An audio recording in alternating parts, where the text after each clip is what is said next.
Bonjour, bonsoir, bon après-midi à tous et bienvenue dans ce nouvel épisode d'Histoire de succès, le podcast où je retrace chaque jeudi matin le parcours de mes invités depuis l'enfance jusqu'à aujourd'hui. Je suis Fabrice Florent, je suis le fondateur de Mademoiselle, un média web féminin que j'ai lancé en 2005 et revendu et quitté durant l'été 2020 après 15 ans de bons et loyaux services. Je suis aussi l'hôte de 3 autres podcasts, Histoire de Daron où j'interviewe des pères sur leur paternité, Histoire de Mec où je fais parler des mecs, de masculinité et un dernier intitulé La Reco de Fabflo qui se passe en live sur Twitch et où on discute avec mes invités de leur reco culturel. Si ça vous intéresse, je vous mets tous les liens dans les notes de cet épisode. Je suis heureux de pouvoir vous proposer ce format que j'apprécie tant pendant 1 heure chaque jeudi à partir de 6h du matin dans votre appli de podcast préféré.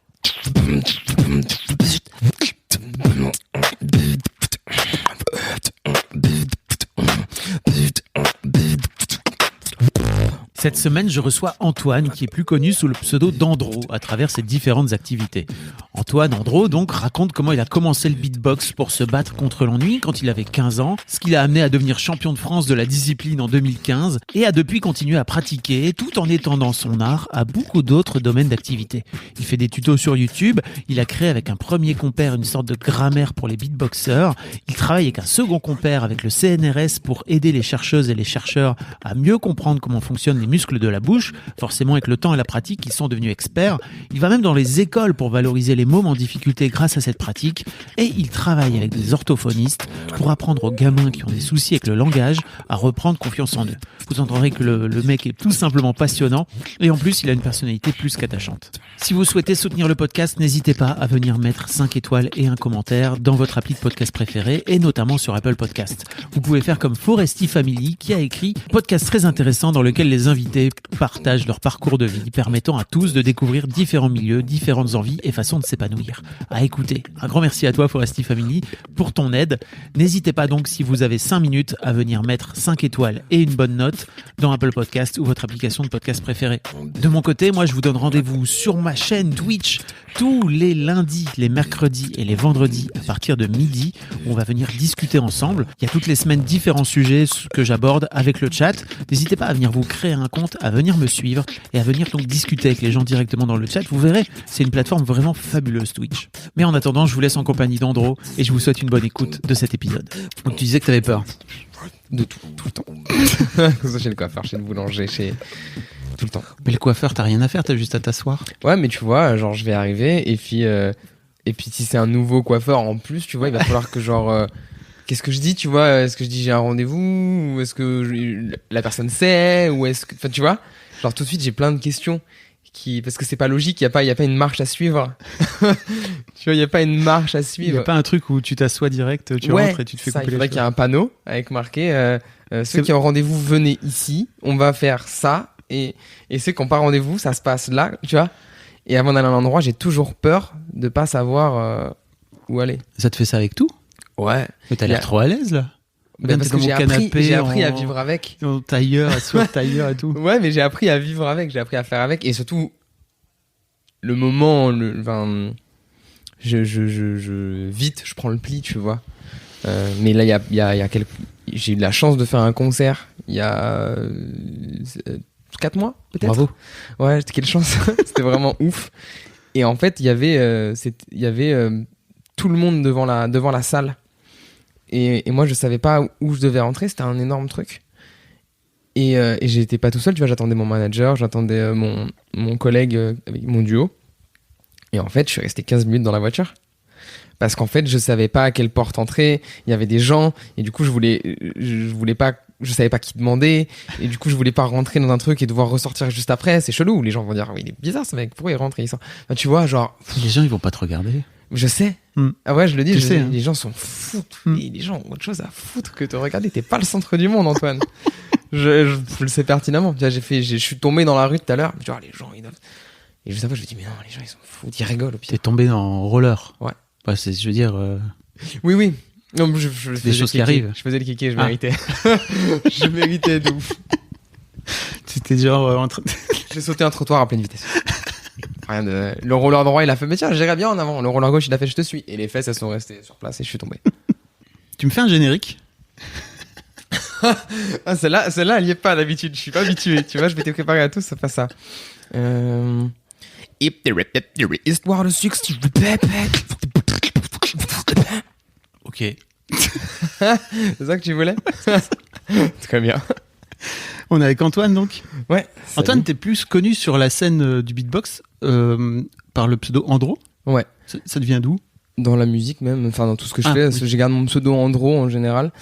Ça me vient de... Est-ce que c'était un pseudo de 6ème où tu jouais à Call of ou... Je jouais à O-Game. Pour les... O-Game? Ouais, c'est un jeu sur navigateur où t'as des flottes et tout, genre. Scandale. Et c'est quoi, c'est genre c'est un simulateur d'armée. Tu vois, Age of Empires? Ouais. Bah, t'imagines la même chose, mais en textuel et dans l'espace. Donc, tu vois rien qui bouge. Juste, tu construis des trucs, ça prend 8 heures pour se faire, donc ça se veut en temps un peu plus réel qu'Age of Empires. Tu reviens le lendemain, ce que t'as construit est prêt, enfin... Et bref, et du coup, j'étais jeune et je cherchais un pseudo, et à la base, j'avais choisi Androsius. On va pas savoir pourquoi, j'avais pris des lettres et je les avais mis comme ça. Et puis après, j'ai coupé.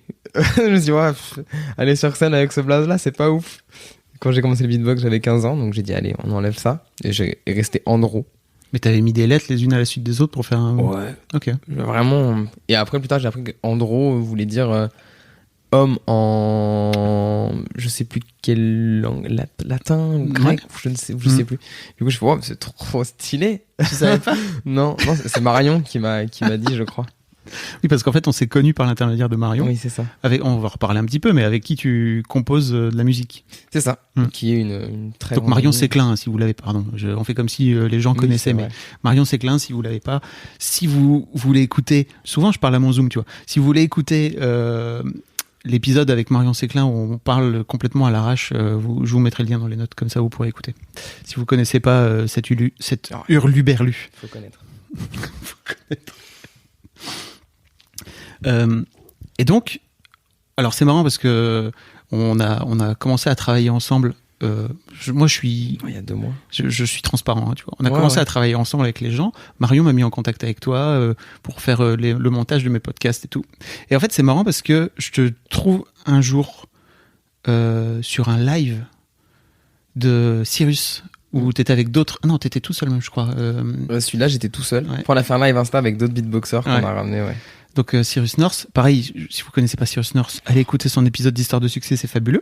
Et je vois un Andro, et en fait, moi je te connaissais comme Antoine, j'avais juste vu que dans le truc là, avec lequel on travaille, t'avais mis Andro, et je me suis dit, putain, mais ça me dit quelque chose, ça, qu'est-ce qui se passe? Et puis je vois qu'en fait tu fais du beatbox, mais Marion m'avait jamais dit que tu faisais du beatbox. Donc d'un coup d'un seul, je fais, ok, quoi? Dans ma tête, c'était vraiment bizarre. Et puis je me suis dit, mais en fait, le gars, il a un palmarès, en fait. Il a une carrière. Waouh, une carrière, les mots sont lâchés. Mais oui, en fait. Mais ouais, bah ça fait 10 ans que je fais du beatbox. Ça fait 10 ans que tu fais du beatbox. Et en fait, je t'ai proposé de venir faire un épisode ensemble parce que je crois que en fait, c'est intéressant d'avoir quelqu'un qui fait du beatbox dans mon podcast, j'aimerais bien. Enfin, tu vois, je trouve que c'est cool. Mais avant ça, après tu connais, mais... Ouais. À quoi tu ressemblais quand tu avais 7-8 ans? 7-8 ans, je me la suis posé cette question parce que forcément, à force de les monter, je commence à connaître la marche à suivre et j'ai eu du mal à répondre à cette question, mais je pense que j'étais assez timide. Mes parents m'ont toujours dit que j'avais été un enfant tout l'inverse d'un enfant difficile, tu vois, genre j'ai pas posé de problème, j'ai eu aucun problème à l'école, j'ai pas fait de grosses bêtises, j'étais calme. J'étais gentil. Je pense que j'étais gentil. Est-ce que t'étais du genre à pas avoir de potes Non, je crois que j'ai toujours eu, tu vois, dans toutes les étapes de ma vie que je me souvienne, j'ai au moins un pote référent, tu vois, ce pote que si je voulais voir un pote, j'allais le voir lui, tu vois. Donc non, j'en avais pas 20 milliards, mais j'avais mes 2-3 potes, mon groupe. T'étais déjà intéressé par la musique à l'époque? Pas du tout. Ouais. Je me souviens que mon père, il voulait que je fasse de la batterie. Mon père, il a fait ce que font, je crois, globalement tous les darons et les daronnes de l'époque, c'est t'inscrire à plein de trucs qui t'intéressent pas forcément, juste parce qu'il faut que t'aies une activité, tu vois. Et je sais pas dire si c'était bien ou pas, mais tu vois, j'ai fait 7 ans de judo, pour spécialement kiffer. Et en fait, j'ai fait plein de trucs qui étaient très en dehors des codes. Genre, j'ai fait des échecs en club, du ping-pong en club, et ensuite de l'escalade. Ouais. Ça fait 12 ans que je fais de l'escalade. À l'époque, c'était pas hype du tout. C'était tout l'inverse. Tu dis, je fais de la zone, on te regarde, on fait. Et du coup, j'étais pas du tout dans la musique. Mon père voulait que je fasse de la batterie, de la guitare et tout. Mais alors moi, la perspective d'apprendre le solfège, ça me rebutait au plus haut point.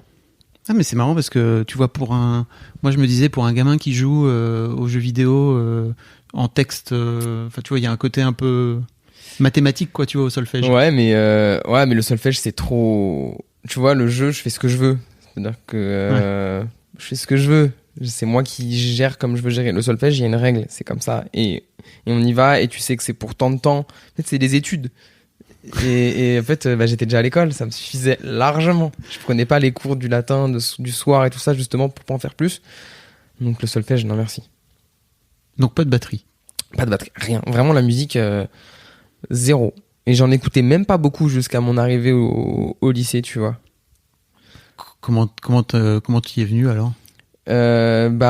Troisième, tout ça, j'écoutais beaucoup. Quatrième, troisième, j'étais genre. C'est là où j'ai commencé à en écouter. J'ai commencé à écouter Linkin Park.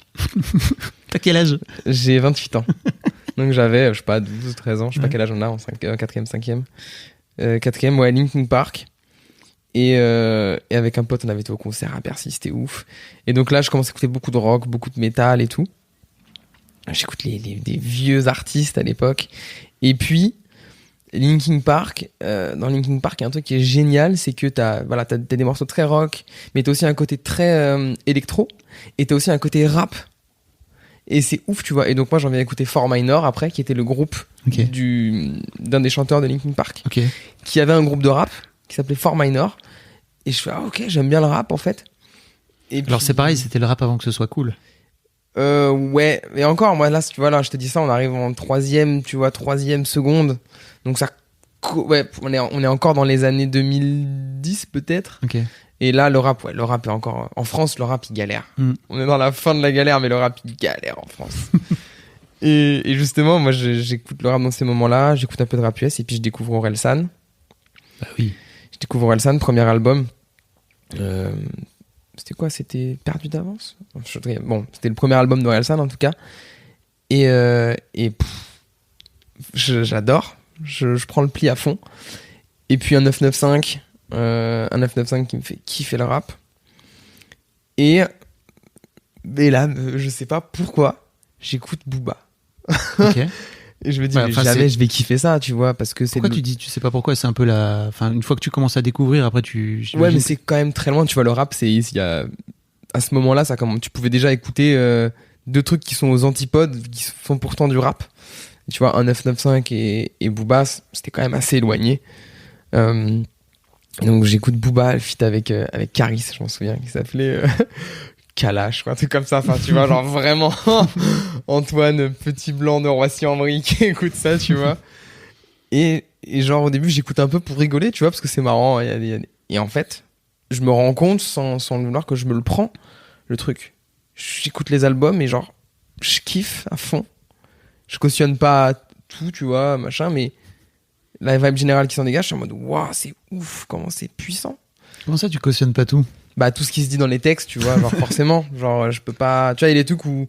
Aujourd'hui, j'ai beaucoup de trucs j'écoute du rap, en sachant qu'il y a des trucs que j'écoute où, genre, des fois, ça me fait un peu froncer les sourcils, tu vois. Malgré tout, je kiffe le morceau. Et il y en a, je suis en mode. Il y en a, c'est trop pour moi, je peux plus les écouter alors que je les aime bien. Et il y en a, bon, je suis en mode, vas-y, c'est comme ça et ça va s'améliorer. Mais du coup, voilà, j'écoute ça à ce moment-là. Et puis.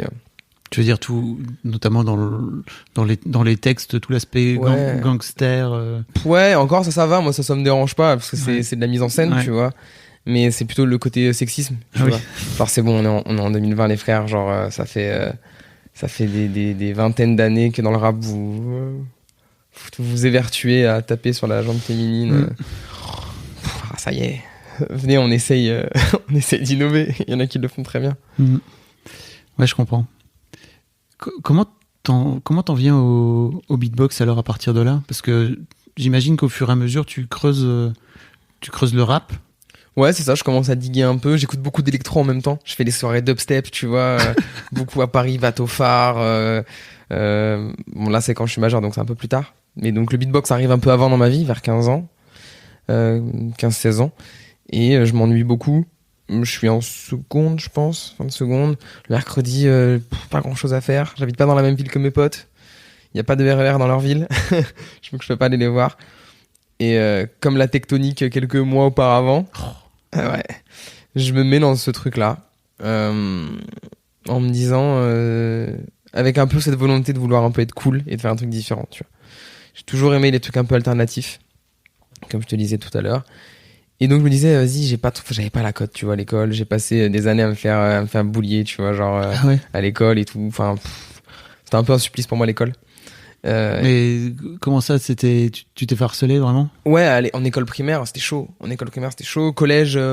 T'en parles pas tout à l'heure, je te demande comment ça se passe à l'école. Oui, non, c'est vrai. C'est vrai, excuse-moi. Mais oui, l'école, c'est dur en école primaire. Je me fais raquette, je me fais un peu taper, mais c'est normal, tu vois. Enfin, c'est normal. C'est non, l'école. Mais non, parce que. Oui, non, c'est pas normal. Non, t'es plutôt du côté de ceux qui se font. Oui, je me fais victime. Clairement, je suis une grosse victime.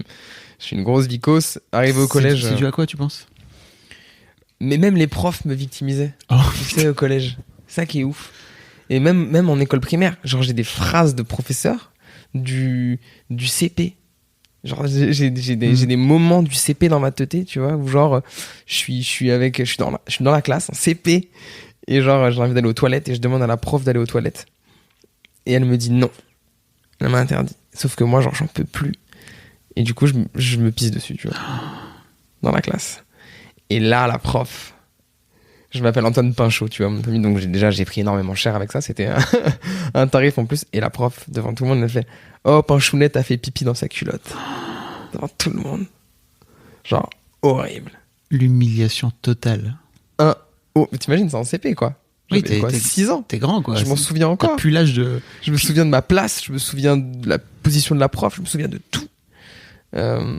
Et puis après, c'est ma prof qui m'a appelé Ramène ta science. Je sais pas pourquoi, tu vois, je me souviens plus, j'étais potentiellement insupportable, hein, peut-être. Mais c'est qu'en fait, t'étais un gamin curieux. Ouais, j'ai toujours été très curieux. Ouais. Moi, je pose beaucoup de questions, tu vois. Et j'en ferai d'ailleurs mon métier plus tard. C'est cool, normalement, pour... Ouais, grave. Mais quand t'as 35 élèves, peut-être que t'as pas le temps de répondre à toutes les questions d'un élève. J'en sais rien. Et avec le temps, je pense que j'ai appris à me mettre en retrait. Mais j'en ferai mon métier plus tard, développeur informatique. Poser beaucoup de questions dans ce métier, c'est important. Et donc bah en fait, les profs commencent à tu vois, pendant le collège, pareil, j'ai 2-3 profs qui sont un peu durs, tu vois, genre je suis en mode qu'est-ce que j'ai fait?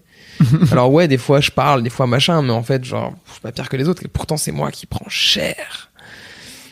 Et je pense que du coup j'ai vite adopté cette posture de victime, tu vois. Je pense que j'ai vite accepté que j'étais une vicose. C'est terrible, hein, ça. Et donc, c'était un peu logique, tu vois, pour moi. Et je pense que je devais faire des trucs. Non, mais je pense que je devais faire des trucs aussi.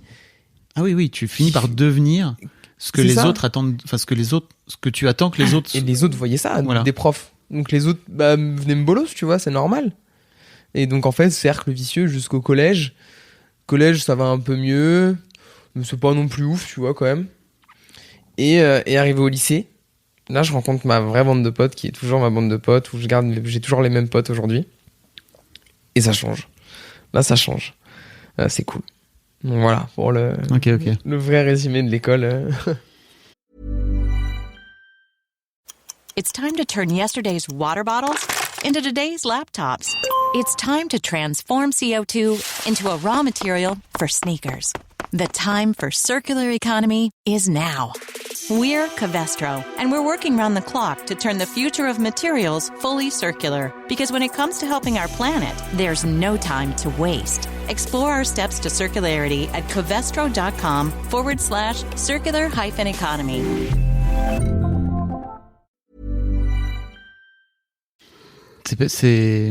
Mais tu sais, tout à l'heure, tu dis, en fait, j'ai peur d'aller chez le coiffeur, etc. Ouais, peut-être que... Tu crois que ça un vient... truc, hein. Ouais, il y a peut-être un truc. Ouais, il y a sûrement un truc. J'ai toujours peur qu'un truc... Et j'ai très peur de déranger, aussi. Je pense que je tiens ça de ma grand-mère, qui était très comme ça. Et c'est en partie elle qui m'a élevé, tu vois, avec mes parents. Mais du coup, ouais, je pense que je tiens ça beaucoup d'elle. J'ai peur de déranger tout le temps. C'est la première chose qui m'inquiète, tu vois. J'ai peur de déranger, de pas être là au bon moment, tu vois. Là, je suis arrivé 30 minutes en avance. Hein. Non. Mais j'étais en bas, tu vois. Je me suis dit, bah, il doit bosser. Il me a un rendez-vous à 10h30. Je vais pas aller le déranger avant, tu vois. Et donc, mais pourquoi t'as pas... Je t'ai envoyé un message, mais j'étais en mode. j'ai pas vu. Ouais, mais tu vois, genre, moi, j'aime pas arriver en retard, j'aime pas déranger. Enfin, j'aime tout faire pour que les gens se disent pas, ils posent des problèmes, tu vois. Mais c'est. Ok. T'aurais dû m'envoyer un SMS parce que, en fait, je t'aurais fait monter. Ouais, mais c'est pas grave, j'étais sur un banc, j'étais en mode, je suis très bien aussi là, et s'il travaille, j'ai pas envie de le déranger, tu vois. Ok. Voilà. Bon. Mais ça te permet de cerner un peu le personnage. Et le beatbox alors, comment t'en viens au beatbox? 2015. Tu disais que tu t'emmerdes, c'est ça? Ouais, je m'emmerde, j'ai pas la cote avec les meufs, je suis pas non plus le cool guy du lycée. Je me dis, vas-y, ça, c'est sûr, c'est cool. Tu vois, j'en vois qui en font à la nouvelle, je vois Joseph Poulpo, la nouvelle star, je me dis, c'est sûr, c'est cool ça. Ah oui. Il cherchait un truc en fait, je cherchais un truc. Je cherchais une passion, je cherchais un truc. J'avais l'escalade, mais l'escalade, tu en fais l'escalade, et puis après c'est fini. Tu sors de l'escalade, t'es plus grimpeur. Tu peux pas grimper dans ta chambre, quoi. Moi je voulais un truc où genre ça te suit partout avec toi. C'est toi, c'est une extension de toi. Et du coup, bah, je commence à faire ça dans ma chambre, tout seul. Dans la salle de bain, je montre à personne. Mais comment ça, tu commences, enfin, tu décides de le faire à un moment donné? Ouais, c'est ça, je vois des trucs et je fais, vas-y, je vais le faire. Ok. Je regarde s'il y a des tutos, il n'y avait pas grand chose à l'époque, mais il y avait quand même 2-3 trucs. Et je me dis, vas-y, je vais le faire. Et donc voilà, je digue un peu, et puis j'ai cette curiosité. Donc pour moi, voir comment un mec fait un son, je me dis, ok, comment il fait, qu'est-ce qu'il a l'air de bouger dans sa bouche? Peut-être qu'il fait ça. Et voilà. J'ai vu une vidéo, parce que tu as une chaîne YouTube, je mettrai dans les notes le lien, où t'es avec ton pote là. Frérot, Sven, pardon. Sven, ouais.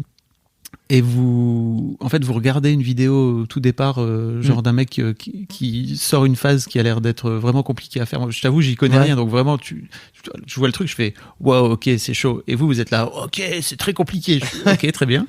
Et en fait, vous prenez 24 heures pour le faire. La faire au mieux. Voilà. Et c'est hyper intéressant. Enfin, je vous invite à aller voir si vous voulez avoir un premier œil sur comment vous faites, parce que vraiment vous décortiquez. Il y a tout le processus de décortication en acceptant que ça sera pas ouf forcément à la fin, même si c'est correct la fin, mais ça sera pas comme on veut. Mais voilà, on a 24 heures, on travaille toute la journée et on n'a pas les mêmes façons de bosser, on voit chacun son parcours. Et ouais, j'adore faire ça. Ok. C'est mon côté geek. Ouais, ça, je vois bien. Il y a un pattern depuis le gamin qui est en train de jouer tu vois bien. aux jeux vidéo textuels, quoi. Ouais. J'ai toujours adoré apprendre. En fait, je crois que j'adore apprendre. Et depuis que je suis sorti de l'école, en fait, j'adore apprendre. Bizarrement. Bah non.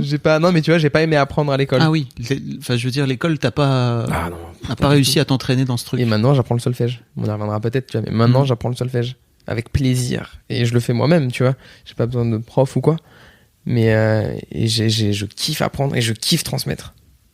Mais il y a un moment pour tout, je crois. Je crois aussi. En fait, ouais. Je crois que avoir tous l'école au même moment, tu vois, genre peut-être pas. Il y a des cours que j'ai eu à l'école que j'adorerais avoir aujourd'hui. Tu vois, SVT, j'adorerais avoir de la biomécanique sur le fonctionnement du corps humain. J'adorerais. Mais j'étais pas prêt à l'école pour savoir que l'humérus, c'est la fin. J'en ai rien à faire, tu vois. Comme dit Dinber Bigot dans un de ses sons, il dit je m'en fiche que mon fils dessine mal s'il veut être avocat, tu vois. C'est un peu ça. Voilà. Ok. Je veux dire, à un moment donné, entre le moment où tu décides de le faire devant ta glace, comment tu te sens, toi? Enfin, comment tu progresses? Tu vois ce que je veux dire? Comment tu finis par te dire, ok, en fait, ça peut vraiment être un truc? En rencontrant des gens qui m'ont grave aidé. Comment tu les rencontres? Internet. C'est-à-dire que je fais du beatbox, puis il y a des serveurs vocaux à droite à gauche, tu vois, qui ouvrent. Où donc en fait tu te rejoins avec un micro et puis il y a des gens du monde entier derrière leur ordinateur et on fait ce qu'on appelle des jams, chacun beatbox, chacun son tour. Waouh. Et donc du coup je rencontre un pote en Belgique, je rencontre des gens comme ça. Et puis je rencontre un gars qui par chance habite à côté de chez moi. Et ce mec, il a le permis et tout ça. On se rejoint sur un parking un jour pour beatboxer. On me dit, tu vois, moi j'ai 16 piges, il en a 18, 19, on beatbox, genre, waouh, truc de ouf. Et ce mec, il me dit, écoute, il y a une jam à Paris, dans un bar. t'es chaud, on y va la semaine prochaine. Et il y a des beatboxers ils s'appellent la Team Paname. Et je me dis, ouais, vas-y, j'en mets de ouf. Et donc, j'y vais dans un bar à 16 piges à 20h. Et je rencontre Hippocampe Fou, qui est un rappeur de génie, que j'adore. J'ai vu dans Daron. Ah ouais? Hippocampe Fou. J'adore ce gars, qu'on aura d'ailleurs dans un de nos clips plus tard. Enfin, c'est un mec que je suis depuis très longtemps. Et du coup, je rencontre Hippocampe Fou. Je rencontre la Team Paname, donc qui sont un coup de beatboxer. Svent, mon collègue d'aujourd'hui. Et du coup, je beatbox dans le micro. Et je revois cette équipe une fois, deux fois, trois fois. Je rentre dans le crew. Donc comme le petit dernier, tu vois, 17 piges. Et puis, on commence à faire des scènes ensemble. On fait un concert, deux concerts, trois concerts.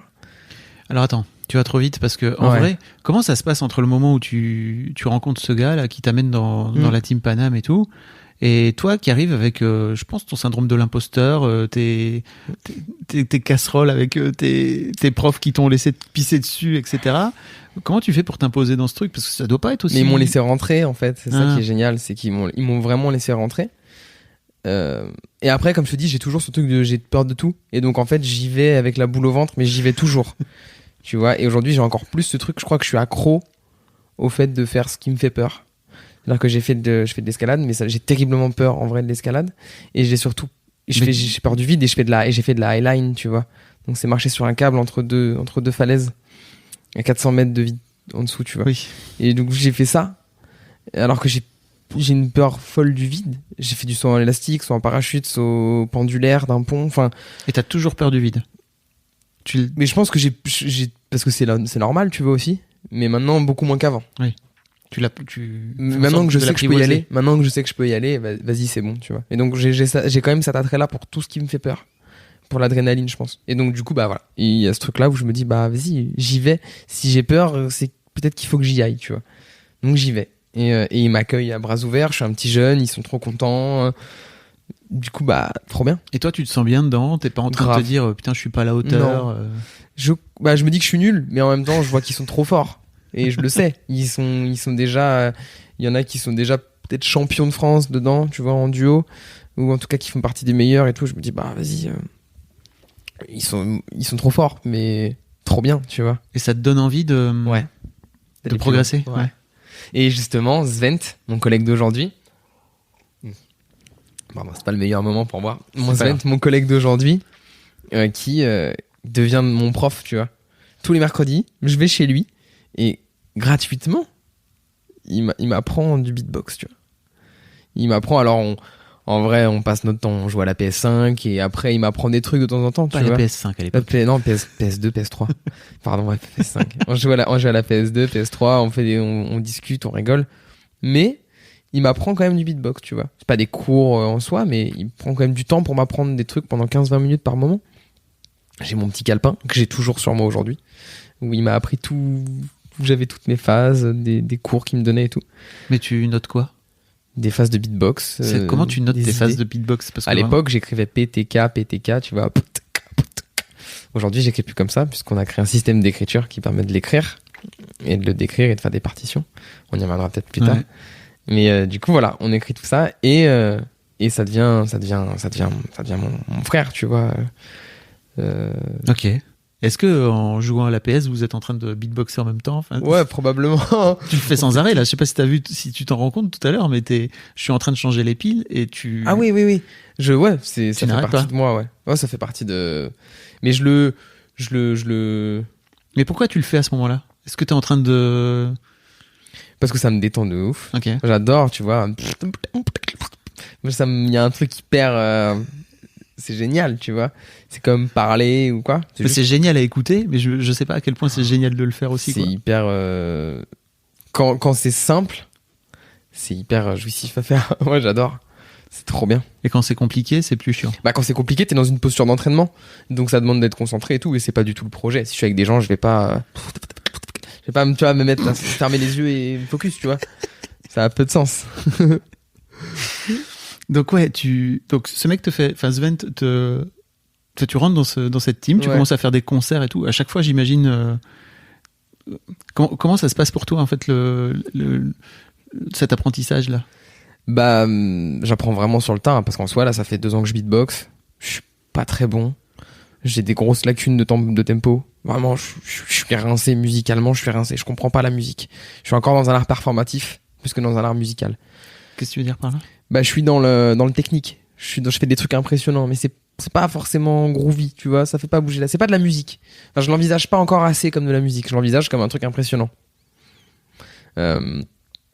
Et donc on commence à monter un concert ensemble. On fait des petits concerts à droite à gauche au début. Et puis on finit par monter un vrai show d'1 heure. On finit par écrémer un peu les rangs. Donc on a un gros collectif, on est 12. Et puis on devient ce noyau dur de 6 où on va sur scène et on se représente. On a un show d'1 heure qu'on peut décliner en 1 heure, 40 minutes, 25 minutes. On a un tourneur, on commence à avoir un manager. Et t'es étudiant toujours? Je suis en BTS. Et c'est un truc de ouf parce que je me rendais pas compte à quel point c'était un truc de malade ce que je vivais. C'est-à-dire que quasiment tous les week-ends, on avait un concert. On faisait la première partie de Escrew, Seth Gecko. Si vous connaissez pas, c'est plutôt des gros noms. Ouais, et moi la plupart je les connaissais pas forcément. Tu vois, on fait des festivals où il y a Dinos, qui est aujourd'hui un gros rappeur. C'était Match, plein de... Et moi je kiffe, tu vois, je suis en mode ouais, trop cool. Moi je suis le plus jeune, donc moi je gère rien en vrai. C'est eux qui gèrent tout, la créa, l'administratif. Moi vraiment, je suis en mode ouais, chill, tu vois. J'ai vu ma meilleure vie.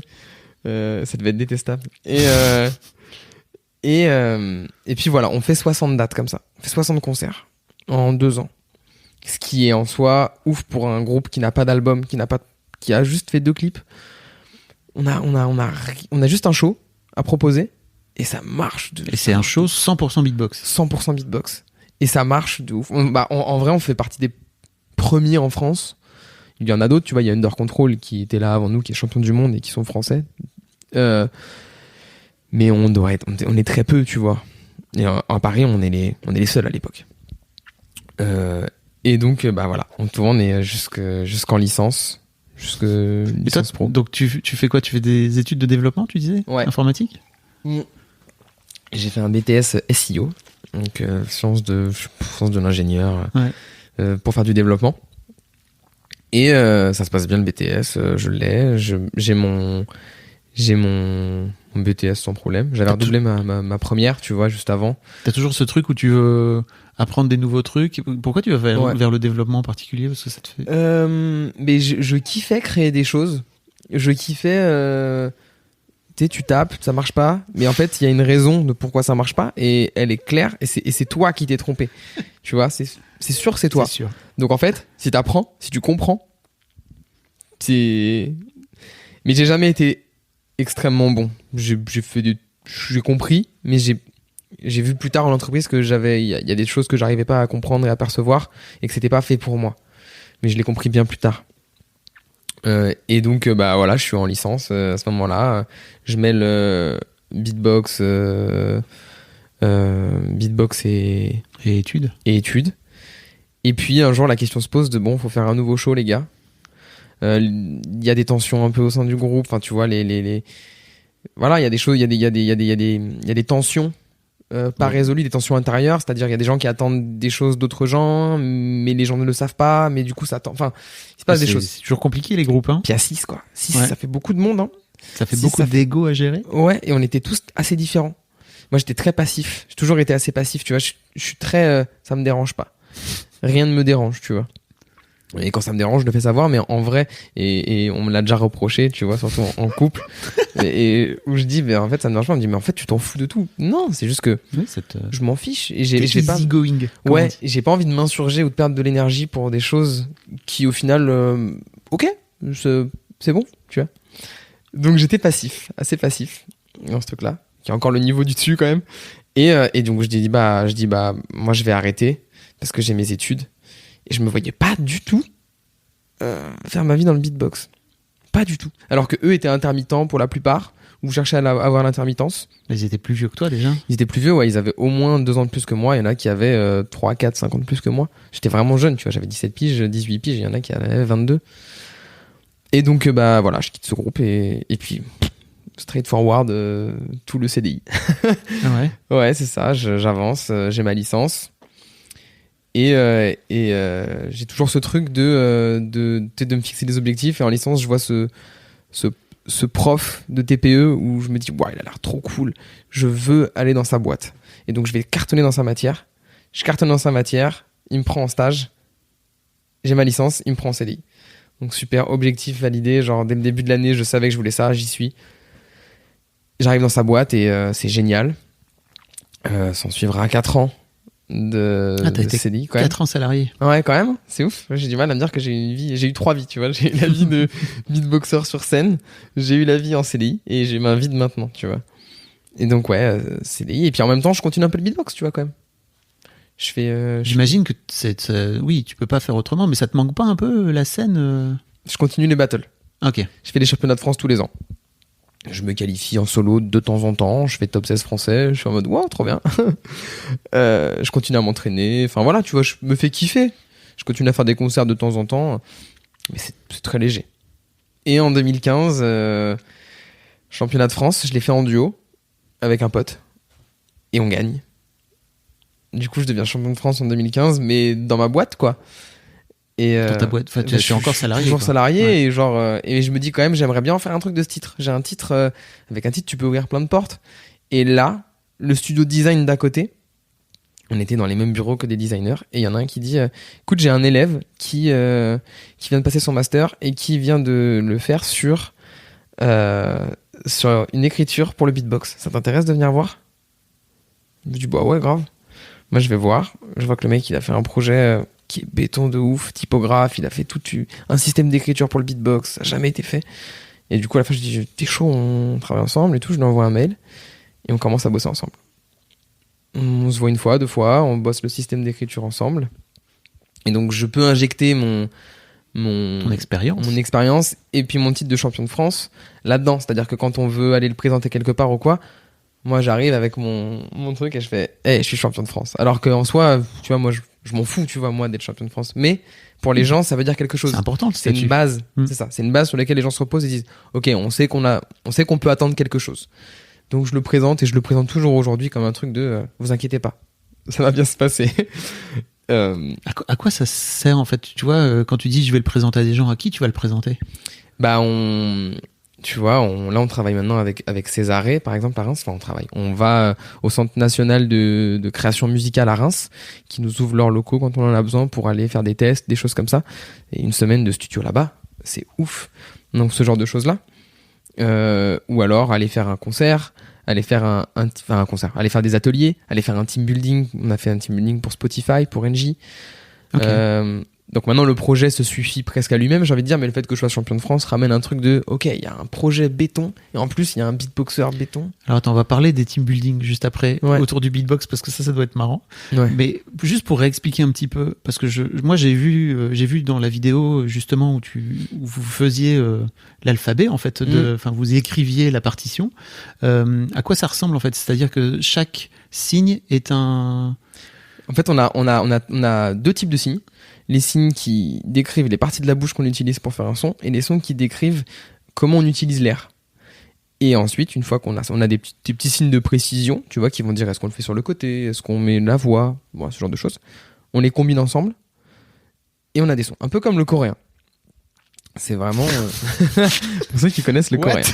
Je connais pas. Mais du coup, on prend voilà, on combine, on fait des combinaisons. Donc on a une 30aine de signes, mais en les combinant, on peut faire, je sais pas, on peut écrire 2000 sons. On peut pas tous les faire, parce qu'il y a des trucs qui sont morphologiquement pas possibles, mais on peut écrire, je dirais 98% des sons du beatbox aujourd'hui avec cette dernière version qu'on a fait. Et vous l'avez fait évoluer au fur et à mesure. On l'a fait évoluer. Là, on est sur la version 2 et le truc, on s'en sert en atelier, on s'en sert beaucoup et ça marche, c'est génial. L'objectif, c'est que ça soit accessible. C'est-à-dire que PTK, ça marche bien pour les premiers sons de base. Mais si je fais... Comment tu l'écris? Tu vois? J'avoue. Et surtout, si t'es dyslexique, bah PTK, c'est hyper excluant. Si t'es pas français ou que t'as pas des consonances, le P, c'est un P. Bah, peut-être que dans certains pays du monde, le P, c'est pas P. C'est... Je sais pas, tu vois? Ouais. Je dis n'importe quoi.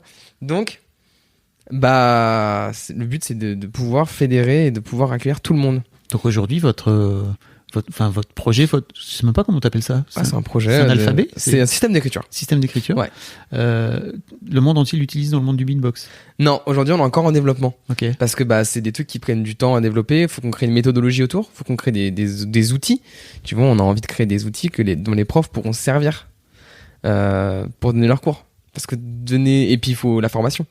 C'est comme un alphabet, tu vois. Quand on te dit tu fais un L en maternelle, t'apprends que le L il va à la 3e interligne, tu redescends. Et après tu t'émancipes un peu des règles. Mais donc l'objectif c'est que nos profs sachent l'utiliser au max, à fond, tu vois.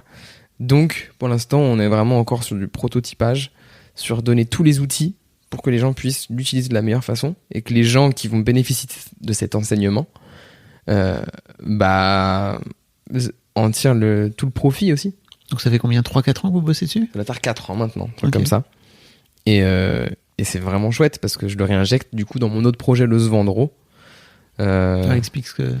du coup, je suis avec mon collègue de la team Panam qui est resté mon frère depuis tout ce temps. Et on a un projet on fait des vidéos sur YouTube, sur les réseaux. L'objectif, c'est de démocratiser le beatbox.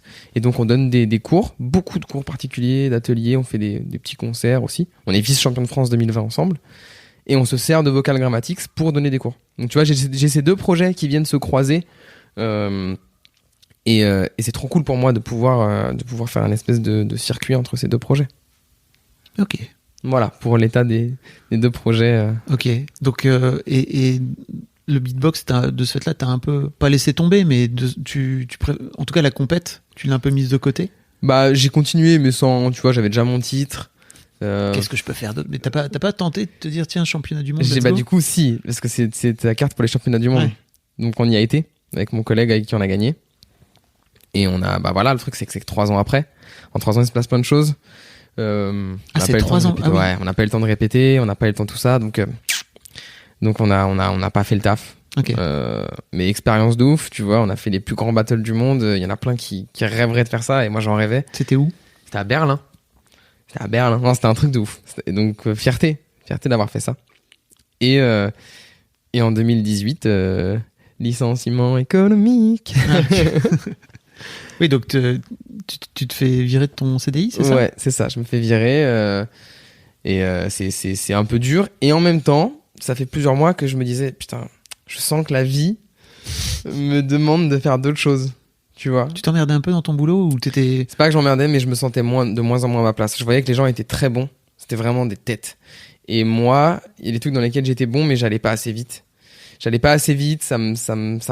faisait chier, vraiment. Ah oui, ça t'intéressait pas d'apprendre plus fort. En fait, ouais, je crois que j'étais arrivé à un point où c'est bon, je maîtrisais globalement certains trucs et il y a des trucs que j'arrivais pas à comprendre. Tu vois, vraiment, je bloquais depuis 1 ou 2 ans là-dessus et c'était frustrant. Et du coup, la boîte perd 80% des effectifs. Du coup, je me dis, bon, c'est peut-être un signe, Antoine.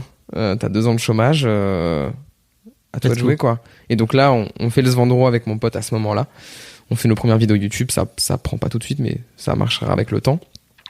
Et je me mets au beatmaking. Voilà. Juste après ça, je commence donc le beatmaking, c'est faire des prods. Ok. Faire des prods pour des rappeurs, des rappeuses. Donc voilà, j'ai ces 3 projets qui cohabitent. Vocal Grammatics pour le système d'écriture, le Svendro pour du contenu sur internet, faire des vidéos, les monter, tout ça, et donner des cours. Et puis la partie vraiment musicale, le beatmaking. Donc, et c'est là que tu apprends le solfège. Parce que tu dis, l'air de rien, ça peut aider. C'est ça. Et c'est là où je commence à me dire, bon, rythmiquement, je me débrouille. Ça y est, il m'a fallu du temps, mais j'ai compris une bonne partie du rythme. Mais maintenant, il faut que ça soit joli à entendre. C'est là où tu disais tout à l'heure, peut-être t'es passé de l'aspect performatif du beatbox à l'aspect musical. Ouais, grave. J'avais déjà commencé avec le fait d'être en duo. Quand t'es en duo, ça demande de conjuguer. Tu peux pas mettre ton max plus le max de l'autre. Il faut que tu te mettes à 60%, l'autre à 60%. Mais par contre, il faut que ce soit hyper bien exécuté et que les deux cohabitent. Et donc là, c'est là où justement tu commences à te poser des questions de faire de la musique. Quand tu te mets à plusieurs. Ok. Donc comment ça se passe cette partie beatmaking ? Je dis ça, mais on était 6 avant dans un groupe où, bon, tu vois, oui. J'avais déjà eu cette première approche. Ah, ouais. Et comment ça se passe, pardon, tu m'as dit ? Par rapport au beatmaking ? Le beatmaking. Ça fait combien de temps que tu fais ? Là, ça fait 3 ans maintenant. Okay. 3-4 ans. Ouais, 3 ans. Parce que je me suis licencié en 2018, donc ça fait 3 ans. Bah écoute, comme pour le beatbox, j'apprends dans ma chambre pendant 1 an avec des tutos. En fait, j'avais déjà regardé des tutos pendant 3 ou 4 mois sans avoir de matos. Juste, je regardais des trucs pendant 3 heures.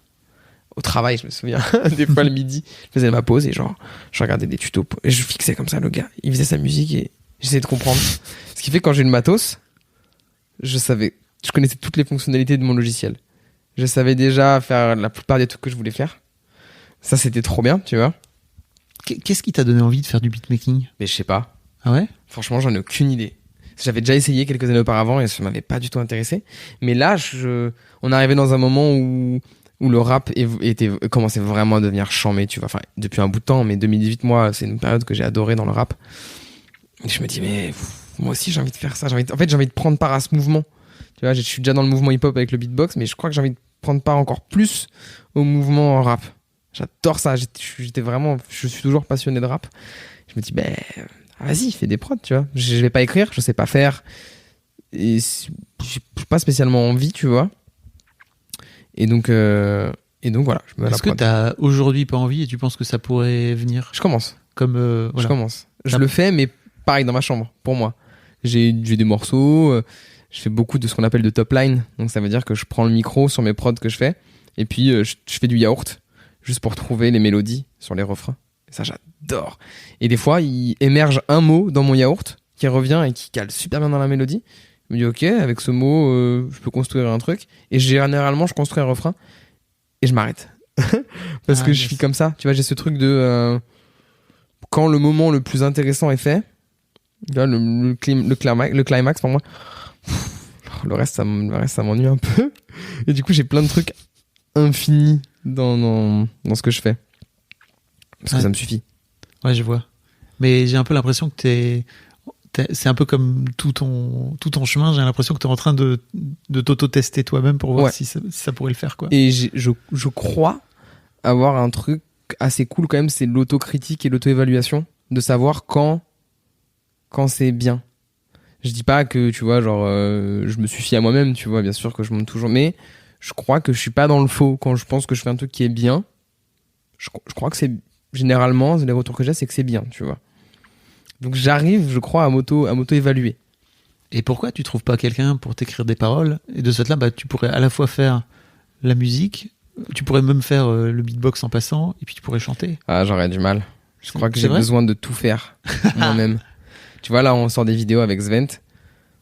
On les monte, on les écrit quand on écrit, on les monte, on les tourne nous-mêmes. Enfin, on fait tout de A à Z. On fait tout. Il y a vraiment que nous dans la chaîne de production. Et en même temps, on se dit, il nous faudrait un monteur. Et en même temps, il y a ce truc de d'un côté, au moins, quand c'est moi qui fais, je maîtrise et je sais que c'est moi qui ai fait le taf et donc c'est comme je veux. Ça, c'est dur, il faut que j'apprenne à déléguer. Et il y a l'autre truc qui est, je veux, je crois que c'est ça, hein, avoir le mérite entier, tu vois, de mon travail, de me dire, j'ai toute cette partie-là, je l'ai faite. C'est moi, tu vois. Et je crois que c'est un peu mal placé par moment, tu vois, c'est un peu du truc, tu vois, par moment, je crois que c'est un peu too much.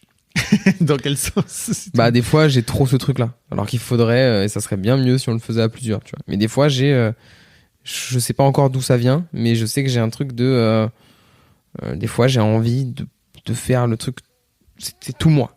C'est que moi. Et je pense que ça vient du fait que j'ai toujours fait des trucs en groupe ou en duo.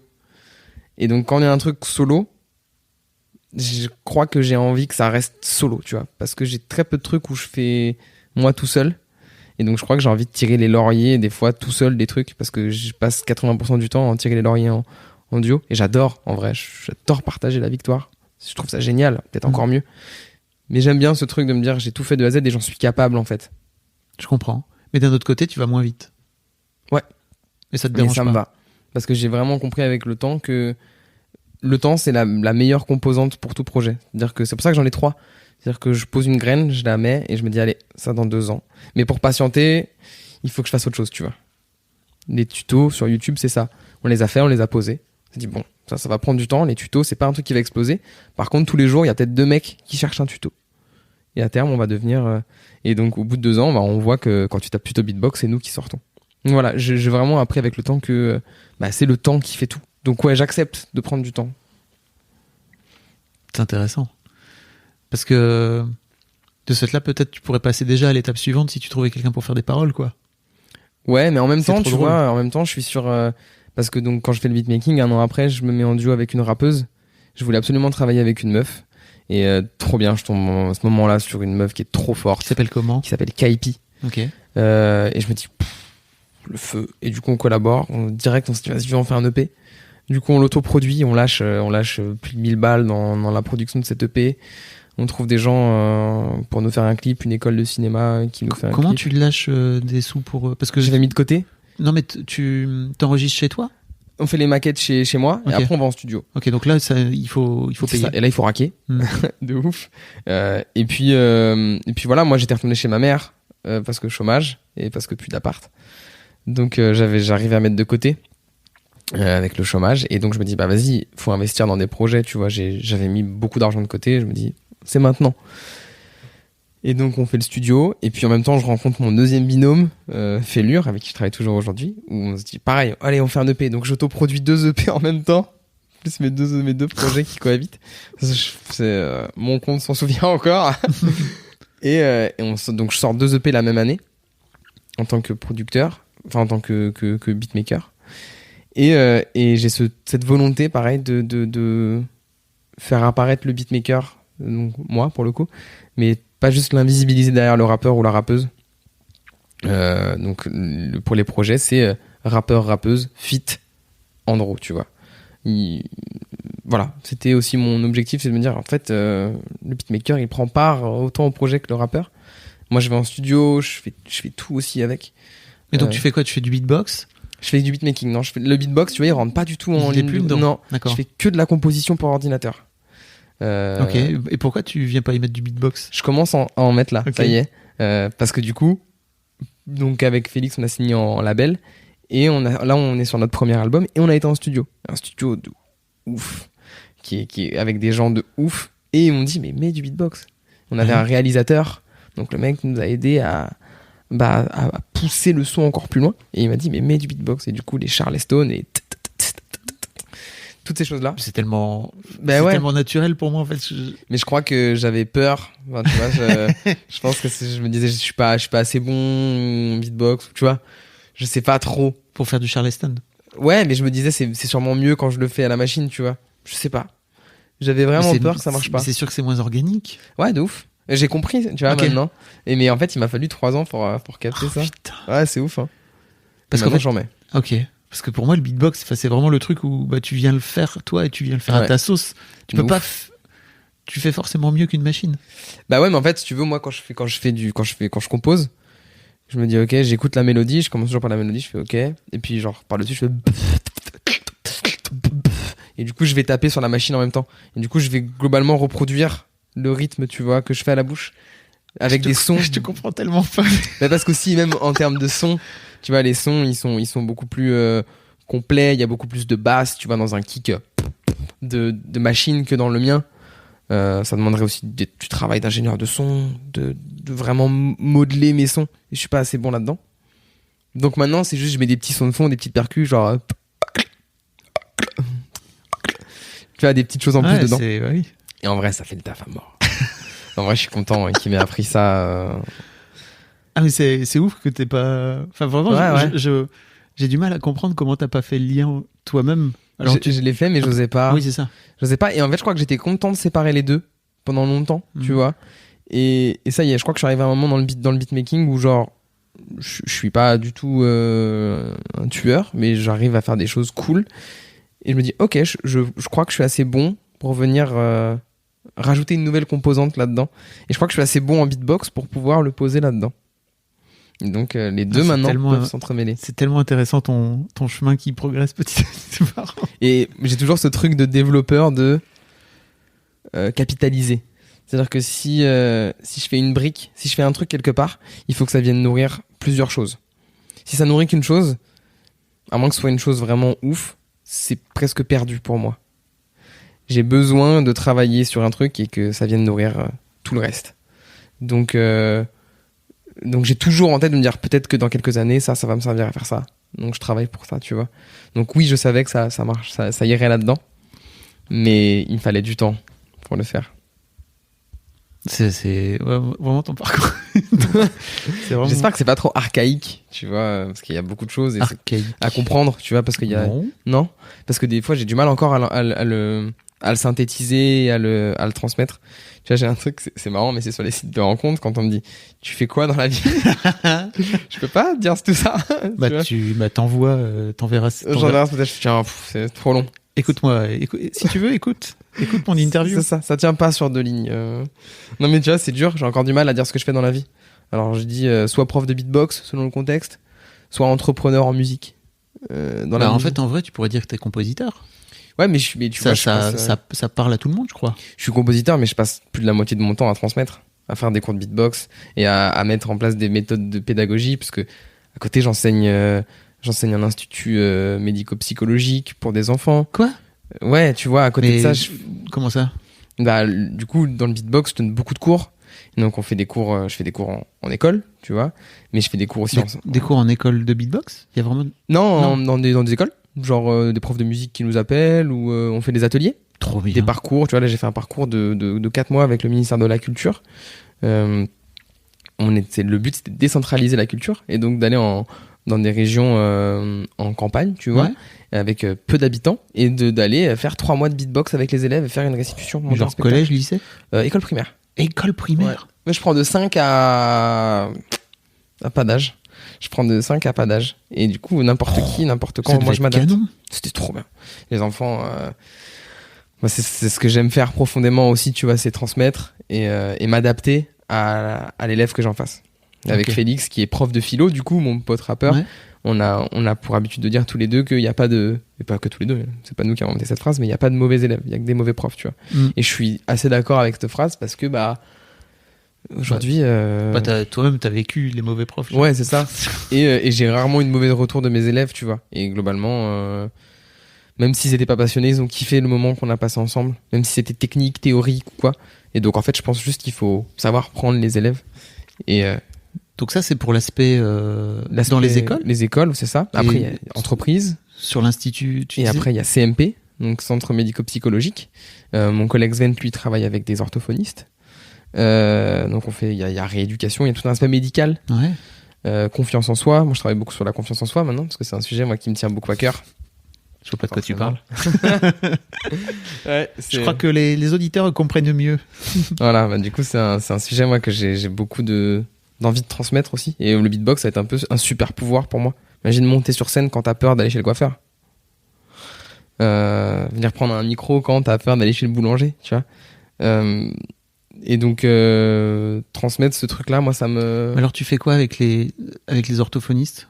Alors, moi, je travaille assez peu avec eux, mais du coup, avec Vocal Grammatics, forcément, comme j'ai maintenant des notions en ce qu'on appelle en phonétique articulatoire, c'est la science de la production du son. On a travaillé avec le CNRS, avec tout ça, pour vraiment comprendre les mécanismes qui rentrent en jeu dans le beatbox, pardon. Et donc, quand on travaille avec des orthophonistes, les orthophonistes nous expliquent que voilà, on détecte la pathologie chez l'enfant. Et puis, derrière, l'orthophoniste sait quelle zone il faut travailler. Et donc, pour l'instant, il y en a très peu. On travaille avec une orthophoniste qui s'appelle Philippine Mignot, qui elle a décidé de s'axer sur ça. Et donc, de rééduquer des osotements, des chuintements et plein d'autres choses. Moi, tu vois, c'est pas moi qui travaille avec elle, c'est Sven. Donc, je pourrais pas t'en parler. Non, mais mais il y a ce truc-là, cet aspect de rééducation. Donc, Sven travaille avec cet orthophoniste et les gamins autour du beatbox. Exactement. Ça doit être tellement canon. Sur le côté psychologique. Du coup, en CMP, avec des enfants qui ont des troubles psychologiques. Il y a des enfants psychotiques, il y a des enfants... voilà, il y a de tout. Et tu travailles avec eux autour du beatbox ? Ouais, on fait du beatbox. Tu fais du beatbox ? Ouais. Pour plein de choses, il y en a certains, ça va. Il y en a certains qui parlent pas du tout. Tu vois, j'ai des enfants qui parlaient pas, qui étaient en classe spécialisée, qui sont mis à parler. Et qui ont réintégré une classe, entre guillemets, normale, tu vois. C'est ouf. Et donc, ça leur permet, en fait, de s'exprimer différemment. C'est-à-dire que c'est pas l'alphabet, c'est pas des mots, et c'est un truc trop stylé. Et donc, en fait, t'es plus en situation d'échec. Tu travailles sans te rendre compte que tu travailles. Et du coup, les gens arrêtent de se foutre de ta gueule. Ils disent, wow, c'est cool ce que tu fais. Et donc, du coup, t'acceptes peut-être de reprendre contact avec les gens et de revenir vers eux, tu vois. Il y a ce truc-là, j'ai l'impression, avec les enfants. Et ouais, moi, j'adore ça, tu vois. Je donne des cours aussi à Clichy-Montfermeil. Et donc, t'as des enfants qui ont... Enfin, ils font pas grand-chose de leur journée, tu vois, malheureusement. L'été, je donne des cours aux ateliers Médicis dans le 93 et c'est un petit îlot de culture au milieu de Montfermeil. Les gens ne s'imaginent même pas qu'ils ont accès à ce truc-là. Et en fait, les enfants, ils viennent là-bas l'été parce qu'ils partent pas en vacances. On donne des cours de beatbox et j'ai des enfants qui m'envoient des messages 6 mois après et qui ont continué à bosser et qui me disent maintenant, j'ai un truc à faire de mes journées. Tu sais, ils me le disent en mode maintenant, je fais ça la journée, je m'ennuie plus. Ça te parle un peu, j'imagine. Ça parle au gamin. Ça parle au gamin de 14 ans, ouais, c'est ça. C'est la meilleure chose. Pour toi. Ouais, et puis me dire qu'il y a des enfants qui ont peut-être trouvé une raison d'avancer jusqu'à plus loin ou qui se disent je suis bon dans un truc, en fait, je peux être bon quelque part. Parce qu'on va pas se mentir, ces gamins-là, souvent, à l'école, ils sont pas aidés, tu vois, par les profs. Et du coup, ça taffe sur la confiance en eux, sans doute. Ouais, et c'est puis, ça. ils peuvent se dire, ok, en fait, je peux avoir un objectif, je peux progresser dans un truc, c'est trop classe, quoi. Tu vois, dans ce dispositif qu'on a eu en campagne, on avait un enfant qui faisait partie de la communauté des gens du voyage, qui était pas bon en cours du tout, qui avait que des mauvaises notes. Et nous, on est arrivé avec 3 mois de beatbox, du théorique et tout. On a donné un espèce de contrôle avec des choses qu'on n'avait jamais vues dedans, des trucs vraiment durs où on parlait des parties de la bouche et tout. Il a eu 22 sur 20. Il a eu 22 sur 20. Alors qu'il avait que des notes catastrophiques, il était venu avec un couteau à l'école éventrer les poches de ses copains et tout. Enfin, et en fait, dans notre cours, c'était impressionnant. Il comprenait tout. Il restituait tout. Il allait même plus loin dans la compréhension que ce qu'on avait déjà. Enfin, moi, voir ça, c'est génial. Et les profs qui découvrent des nouveaux élèves disent mais en fait, cet élève-là, il est pas comme j'imaginais. Moi, j'adore ça. Ouais, j'imagine. Je vois ton équipe, les gens le voient pas. Mais... c'est ouf. Ouais, j'adore ça. Je trouve ça trop bien d'éveiller des personnalités. Ou en tout cas, de montrer plutôt aux gens que, regarde, quand on fait des team building, c'est pareil, tu vois. On a des gens qui sont hyper dans leur bulle. Donc, vous allez en entreprise pour faire des team building. Ok. Et du coup, on fait autour des groupes. Du beatbox. Ouais, ça, on fait des groupes, tu vois, et à la fin, on les met en groupe et il y a un leader. Et généralement, on nomme quelqu'un qui est pas forcément un leader dans la boîte, tu vois. En tout cas, les gens qu'on sent pouvoir être leader sur ces trucs-là. Et des fois, il suffit un peu plus introverti, peut-être. Ouais. Souvent, le développeur, c'est bête, mais la dernière fois, c'était un développeur. Quand t'es développeur dans une boîte de pas développement, tu vois, t'as personne à qui parler forcément de ces trucs-là, personne ne te comprend. Et il y avait un développeur qui était un peu geek musicien, tu vois. Et on lui a dit, vas-y, prends le lead. Et en fait, on nous a dit, mais ce mec-là, je l'ai jamais vu prendre le lead sur quoi que ce soit. Il gère tout, là, c'est ouf. Tu vois, genre, faire émerger des personnalités, je trouve ça génial avec le beatbox. C'est un super pouvoir, comme dit Svent. C'est un super pouvoir. Mais c'est canon. Tu me disais hors micro que t'avais envie de parler aussi de l'aspect social. Je sais pas si j'en ai envie d'en parler, mais en tout cas, c'est un truc qui est dans ma vie. Explique, ça veut dire quoi? Ça... Le fait est que je travaille chez moi, mon bureau est chez moi, ma vie est chez moi, et qu'aujourd'hui, ça fait quand même 3 ans que je fais ça, qu'il y a le coronavirus, et du coup, j'ai ce truc de tout le temps que j'ai à disposition, j'ai envie de le mettre au profit de mes projets. Parce que le jour où je serai vraiment au pied du mur et où il faudra que je fasse une décision de est-ce que je reprends un travail classique, est-ce que j'aurais fait ce qu'il faut avant, et du coup, est-ce que genre je peux dire tant pis, j'ai tout donné, ou est-ce que je me dis putain, j'aurais dû faire plus. Donc aujourd'hui, j'ai cette crainte de toujours tout donner, et j'ai ce truc de toujours tout donner, et en fait, j'en suis à un point où je passe mon temps à travailler, mais je kiffe, tu vois. C'est là où il y a le piège. En fait, c'est un piège, et en même temps, c'est genre le syndrome de Stockholm, tu vois. Je suis tombé amoureux de mon c'est ouf. Je travaille et je vois pas le temps passer. Et des fois, je m'impose aussi de me dire non, en fait, là, tu peux pas sortir, tu peux pas faire ça. J'en suis arrivé à un point où j'arrive même plus à jouer aux jeux vidéo alors que j'adore ça. Et du coup, avec Svent, la seule solution que j'ai trouvée pour jouer aux jeux vidéo, c'est de me dire il faut qu'on ouvre un Twitch. Comme ça, je vais jouer. Et en même temps, les gens de notre communauté qui ont envie de nous poser des questions, qui veulent se sentir plus proches de nous, peuvent venir. Donc pas de pression. Et c'est le seul truc que j'ai trouvé pour jouer aux jeux vidéo. Pour m'accorder 2 fois par semaine 3-4 heures de jeux vidéo.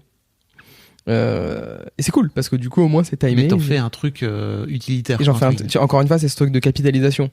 Je fais quelque chose, il faut que ça me serve. Tu vois, je m'achète un micro dans le beatbox, j'y mets le prix, mais il faut que je le prenne sur scène, il faut que je le prenne partout. Enfin, j'ai toujours et je crois que c'est de la déformation professionnelle du développeur. Il faut qu'une brique serve à plein de trucs. Tu vois, et si ça existe déjà, tu prends ce qui existe, tu vois. Donc voilà, et comme en plus de ça, j'ai gardé aussi du développement, d'être un problem solver, de vouloir résoudre des problèmes. Je suis très dans le questionnement, je suis très dans le... Et donc bref, je peux passer des heures sur des trucs qui semblent insignifiants. Et donc en fait, je décide un peu de mettre ma vie sociale au second plan. Tu vois, parce que mon bureau, c'est mon chez-moi, et c'est plus mon bureau que mon chez-moi d'ailleurs. Et c'est pour ça qu'il me fallait absolument une chambre séparée du salon, parce que je voulais pas que le travail me suive dans ma chambre. Là, ça c'est le petit truc qui me sauve un peu la vie quand même, c'est quand je vais dans ma chambre, je travaille plus. Mais quand je mange, je suis dans mon bureau, tu vois. Et donc, voilà, aujourd'hui, je travaille tous les jours, les week-ends et tout. Il y a pas un jour où je travaille pas. Là, j'avais réussi à me prendre un mardi et ma voiture, elle est tombée en panne. Donc, j'ai pas pu ne pas travailler, donc j'ai travaillé. Je devais aller à Fontainebleau, ça devait être mon jour de repos depuis 2 mois et j'ai pas pu le prendre. Mais pourquoi tu t'imposes pas des jours de repos ? Parce que, en fait, un vrai jour de repos, c'est un jour où je suis pas chez moi. Donc il faut absolument que j'ai un truc à faire dehors. Il faut absolument que j'ai un truc à faire dehors, il faut que je bouge, parce que si je suis chez moi, je vais travailler. Là, en ce moment, c'est compliqué, quoi. Il y a des mails. Ouais, déjà en ce moment, c'est compliqué. Il y a des mails, il y a des choses comme ça. S'il y a un mail qui arrive, que je suis chez moi et que je regarde la télé, je vais culpabiliser. Parce que mon bureau, il est à 2 mètres. Donc j'ai juste à faire 2 pas pour aller travailler et faire avancer un truc et gagner 2 jours, peut-être, dans le process. Ça serait bête de pas y aller, Antoine. Et donc voilà, et ça fait je sais pas, 8 mois que je suis célibataire. Et en fait, je me dis, je crois que c'est chaud parce que je me vois pas trouver une meuf, tu vois. Parce qu'en fait, si je le fais, j'ai pas envie de que ce soit mal fait. Enfin, tu vois, j'ai envie de pouvoir prendre du temps. C'est un projet aussi, tu vois. Bien sûr. Et donc, il faut l'énergiser comme t'énergises tes autres projets. Moi, j'imagine toujours un camembert, tu vois, de où est-ce que je répartis mon énergie. Et en fait, ça vient, mine de rien, prendre une place sur le camembert. Est-ce que je suis prêt aujourd'hui ? Je sais pas. Parce que ce que ça veut dire couper une part sur chacun de mes autres projets. Et aujourd'hui, j'ai déjà l'impression de pas avoir assez de temps. Est-ce que t'as vu Whiplash ? Non. J'ai une culture cinématographique désastreuse. Donc Whiplash, c'est avec Miles Teller et J.K. Simmons, tu sais, où le mec veut devenir une légende. C'est réalisé par Damien Chazelle. Mm-hmm. Le mec veut devenir t'adorerais d'ailleurs parce que c'est ultra. Je sais que ça parle de musique, ouais. Et le mec veut devenir une légende de la batterie. Ouais. Ok.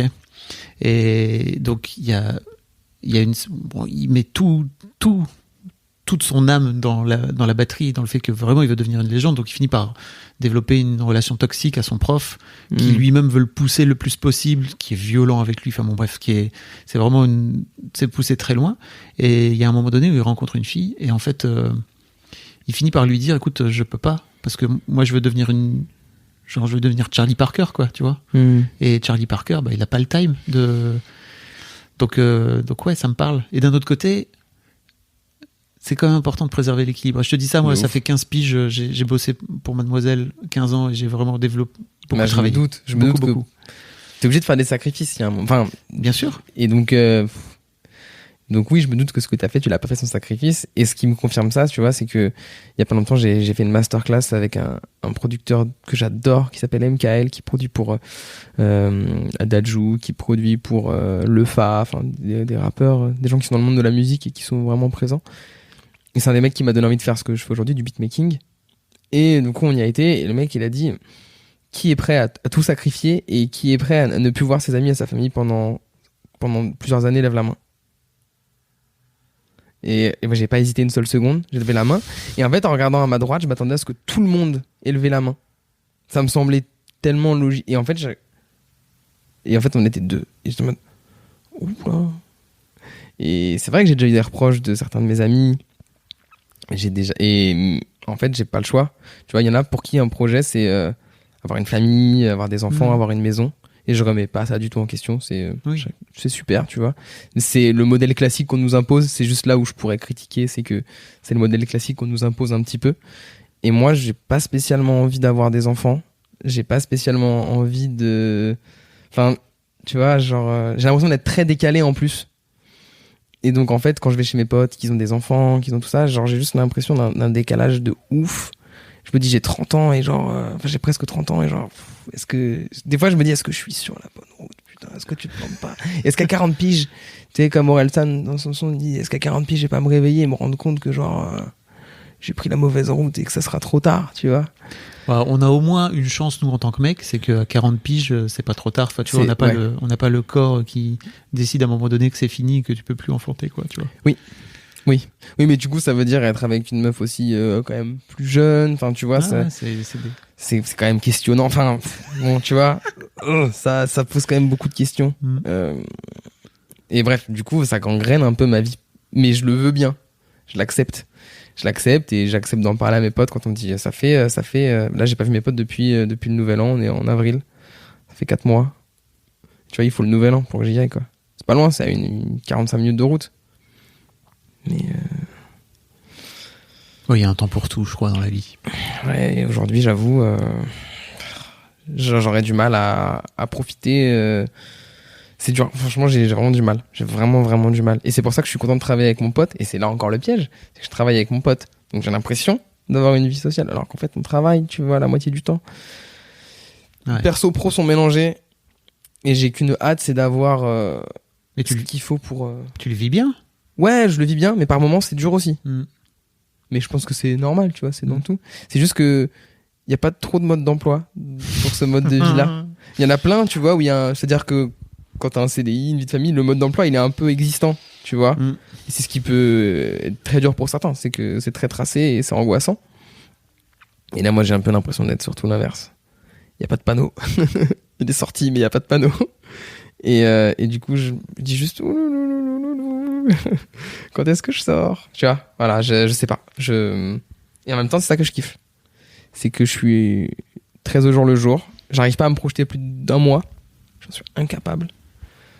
Ça m'angoisse même. Oui. Ça m'angoisse.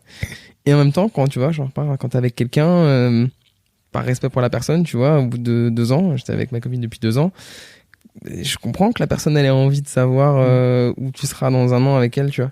Et moi, j'étais incapable d'imaginer ça. Enfin, aujourd'hui, je comprends un peu mieux, tu vois.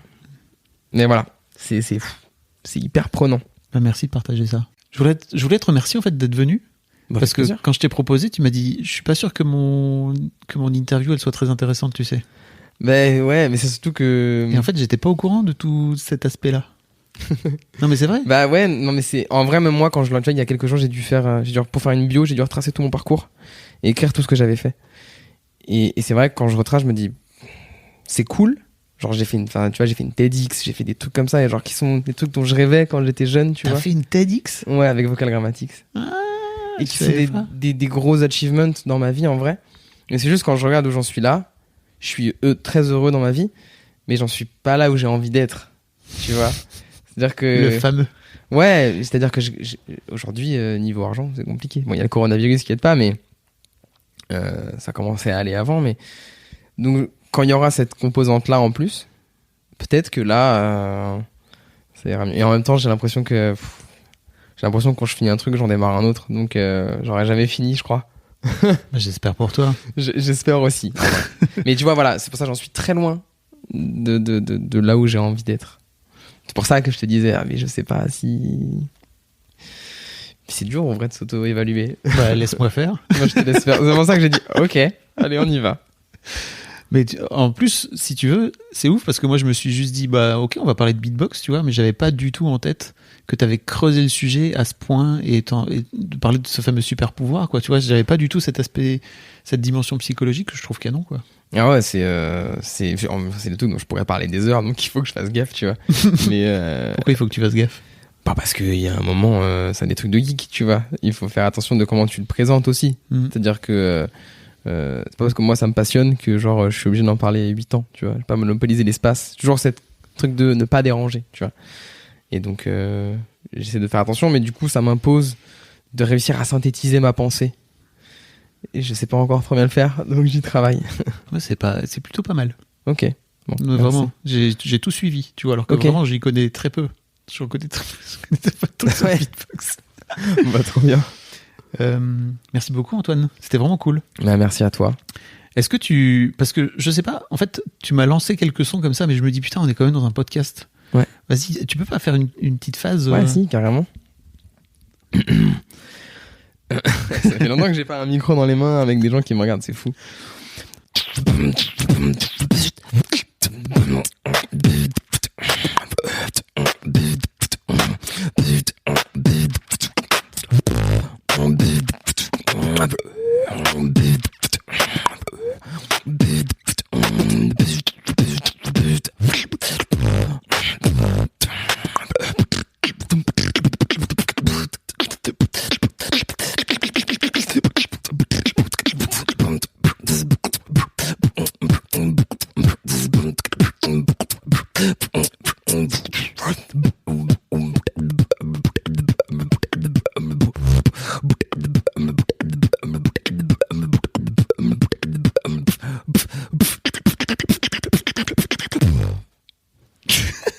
Je pourrais t'écouter des heures.